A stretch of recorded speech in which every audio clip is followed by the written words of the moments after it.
Des scientifiques viennent de découvrir que les tremblements de terre peuvent se propager comme des virus et la rupture de magnitude 9,0 au Japon a infecté l'ensemble de la ceinture de feu. La DRU Emily Brodsky analysait des données sismiques de routine à l'Université de Californie, Santa Cruz, lorsque son ordinateur a détecté quelque chose d'impossible. Des essaims sismiques systématiques sont apparus simultanément en Alaska, en Russie et dans les îles Kuril, le tout moins de 3 heures après la rupture de magnitude 9,0 de Tohoku au Japon, situé à quelques 2000 km de là. Ce n'était absolument pas une simple coïncidence, c'était un phénomène parfaitement systématique.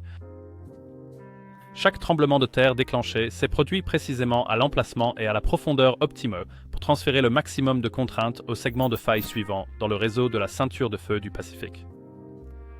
Il ne s'agissait pas de simples réactions géologiques aléatoires, c'était des défaillances sismiques coordonnées, se propageant tout autour du Pacifique à la vitesse des ondes de contrainte de la croûte terrestre. Ce que le docteur Brodsky a découvert a complètement bouleversé tout ce que les sismologues pensaient comprendre de l'interaction des failles.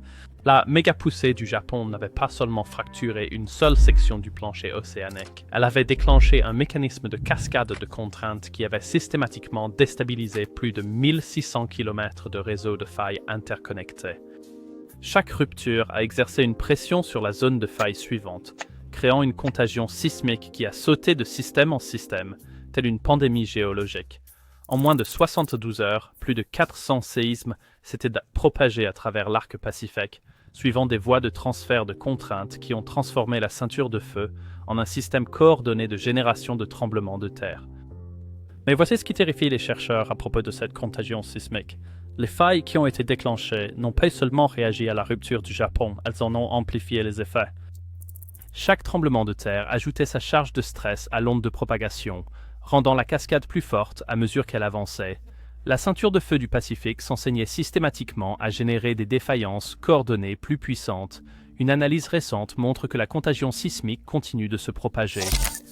Les réseaux de failles qui ont été déclenchés par la rupture du Japon continuent de montrer une contrainte accrue, se couplant avec des systèmes sismiques éloignés. La plaque du Pacifique a appris une nouvelle façon de se briser, et elle ne l'a pas oubliée. Voici donc la question qui pousse les sismologues à scruter les réseaux mondiaux de surveillance avec une inquiétude grandissante. Si la contagion sismique du Japon continue de se propager à travers les réseaux de failles du Pacifique 13 ans plus tard, que se passera-t-il lorsque la prochaine méga-poussée de magnitude 9,0 frappera un anneau de feu qui est déjà profondément affecté par des schémas de défaillance systématiques? Le Japon se trouve dans une position particulièrement précaire sur le grand échiquier tectonique de notre planète, pris au piège d'une lutte aux enjeux considérables entre d'immenses titans géologiques qui s'affrontent. La nation insulaire se trouve directement au-dessus d'une intersection mortelle où l'énorme plaque du Pacifique plonge sous la plaque eurasienne à une vitesse stupéfiante de 8 à 9 cm par an, créant une zone de subduction d'une violence sismique inimaginable. Ce carambolage tectonique a gravé une empreinte terrifiante sur le territoire même du Japon, en faisant de lui l'une des régions les plus sismiquement actives de la planète.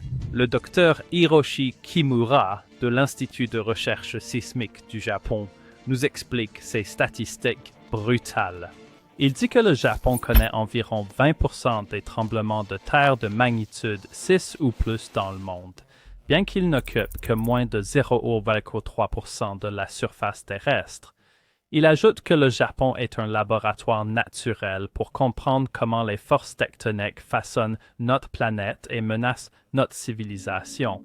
La relation longue et tourmentée du Japon avec les tremblements de terre dévastateurs remonte à plus de 14 siècles d'histoire documentée. En 869 après J.C., le tristement célèbre tremblement de terre de Jogan a déclenché un tsunami catastrophique qui a balayé des villes entières le long de cette même côte du Tohoku, qui allait de nouveau faire face à l'anéantissement en 2011. Le tremblement de terre de Genroku de 1703 a fait s'effondrer plus de 20 000 maisons sous son assaut sismique. Et en 1923, le grand séisme de Kanto a frappé le cœur de la capitale japonaise, déclenchant des tempêtes de feu qui ont incinéré 100 000 âmes dans les quartiers en bois de Tokyo.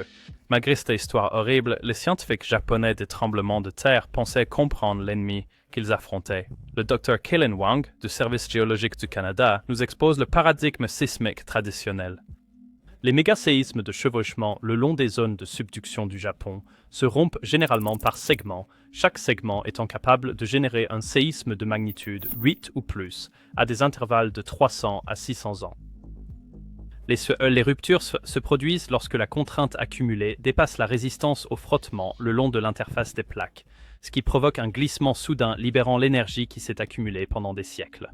Dans ce modèle conventionnel, chaque séisme de subduction majeure était considéré comme un événement isolé et entièrement autonome. Une rupture sismique survenue le long de la fosse du Japon pourrait potentiellement dévaster la côte de Tohoku avec des secousses terrestres d'une violence extrême et des tsunamis d'une hauteur considérable. Cependant, ses conséquences directes resteraient strictement limitées à la zone géographique immédiate qui entoure le segment de faille concerné. Les répliques agiteraient les zones proches pendant des mois, mais la portée du séisme s'atténuerait peu à peu avec la distance, ne posant qu'une faible menace directe aux confins du pourtour du Pacifique. Mais le 11 mars 2011, le tremblement de terre de magnitude 9,0 de Tohoku a complètement bouleversé cette vision sismique locale et limitée, avec une manifestation d'une violence d'une ampleur inédite, jamais observée dans toute l'histoire humaine.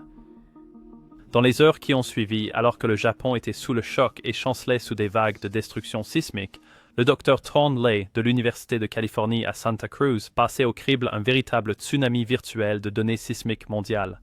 Les premières lectures et analyses ont confirmé la puissance absolument stupéfiante du tremblement de terre de Tohoku. Une gigantesque déchirure de 500 km s'est ouverte dans le plancher océanique du Pacifique. La plaque océanique a été propulsée vers l'avant sur 50 mètres et une impulsion d'énergie sismique a été libérée, dont la puissance équivalait à la détonation simultanée de 600 millions de bombes d'Hiroshima.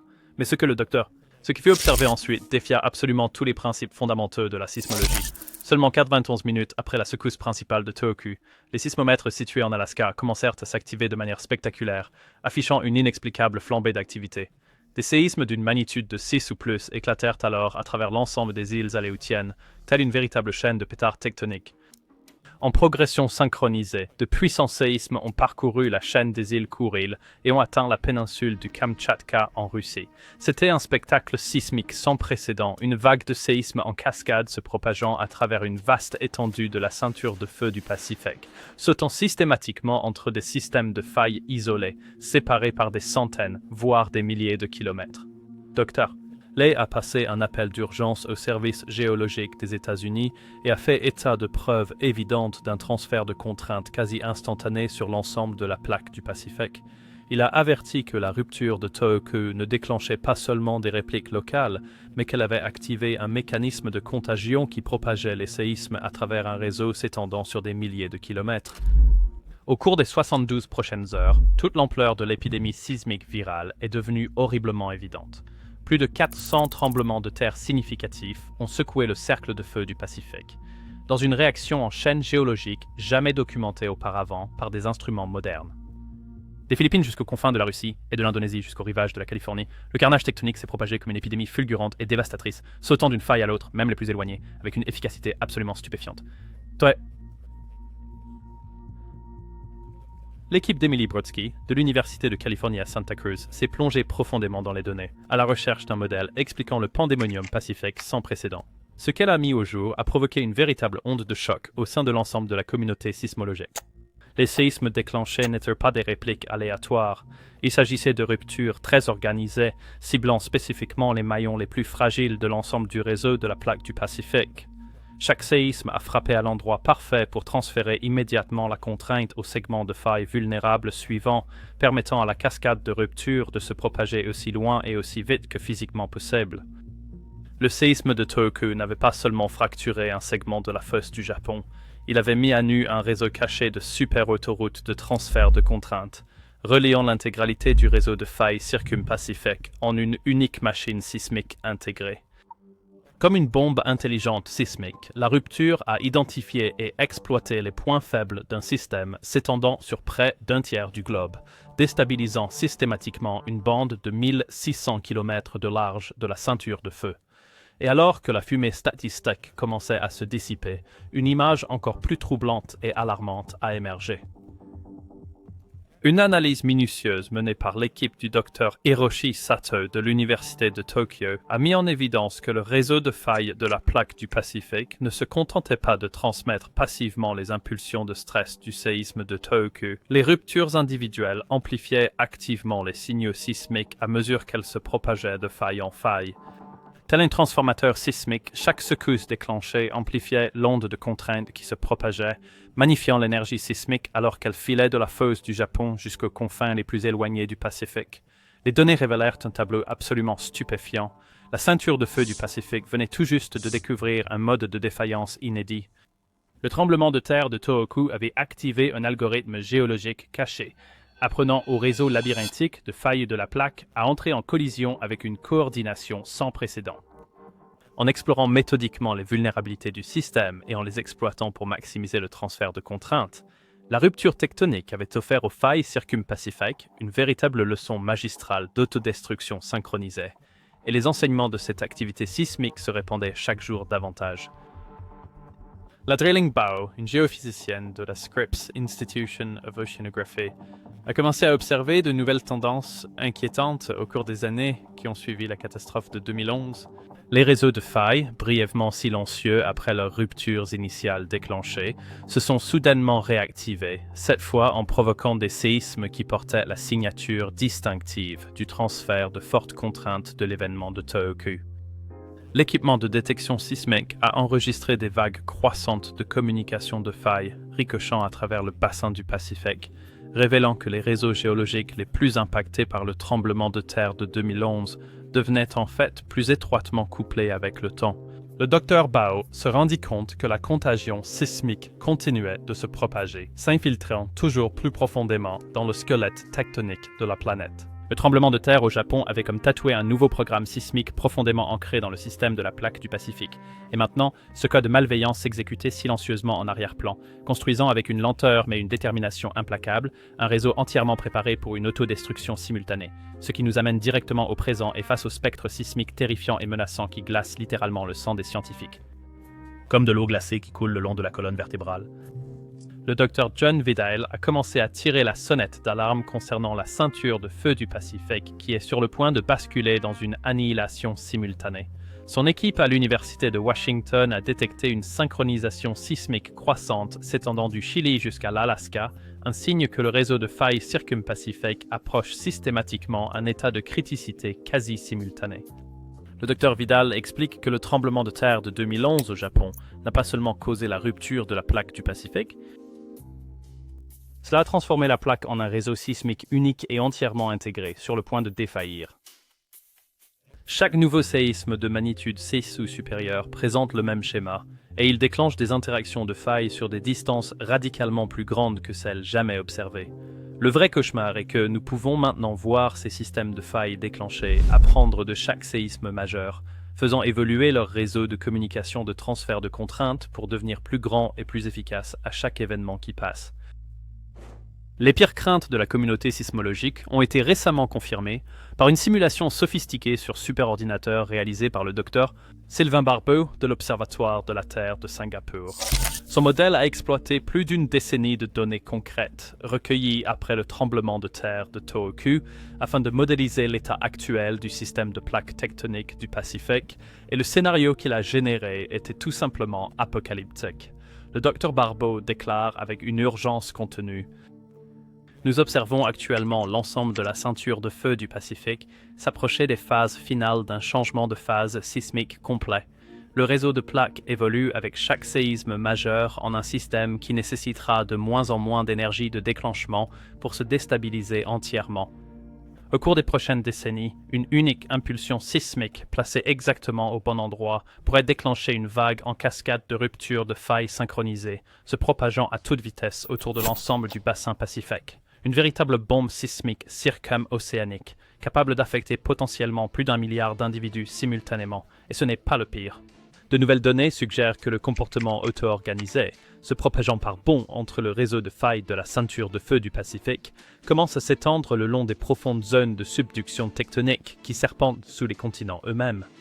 Des signs signatures sismiques déclenchées, d'abord observées au Japon, apparaissent maintenant le long de réseaux de fractures qui s'enfoncent sur des milliers de kilomètres dans la croûte, atteignant sous certaines des régions les plus densément peuplées de la Terre. Le message est clair, la contagion sismique qui a débuté au Japon est en train de devenir mondiale.